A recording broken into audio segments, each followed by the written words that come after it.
இன்றைக்கி வந்து வெயில் ஜாஸ்தியாகவே இருந்துச்சு.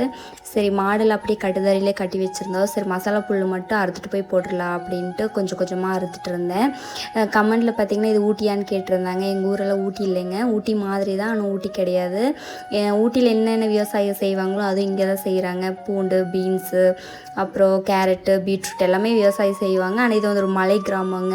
இப்போ சிட்டிக்கு போகணுன்னு பார்த்திங்கன்னா ஒரு 70 கிலோமீட்டர் 80 கிலோமீட்டர் தாண்டி தான் போகணும். அதாவது ஒரு 4-5 மலையை வந்து தாண்டி தான் போகணும். அப்படியே வந்து புல்லெல்லாம் மாடுக்கு போட்டு வீட்டுக்கு வந்து இன்றைக்கி வந்து புளி ரசம் தான் செய்ய போகிறேன். அதுக்கு எண்ணெய் ஊற்றி மிளகாய், கருவேப்பிலை, வெங்காயம் சேர்த்து நல்லா வதக்கிட்டு புளி தண்ணி வந்து கரைச்சி வச்சுருக்கேன். அதை சேர்த்துட்டு கொஞ்சமாக உப்பு, மஞ்சத்தூள், வீட்டு மிளகாய் தூள் சேர்த்தா போதுங்க. அப்படியே நல்லா கொதி வந்த உடனே லாஸ்ட்டில் வந்து மிளகாயும் பூண்டும் நல்லா தட்டி வச்சுருக்கேன். அதையும் சேர்த்துட்டு இன்றைக்கி பொரியலுக்கு பார்த்திங்கன்னா பீட்ரூட் செஞ்சு அப்படியே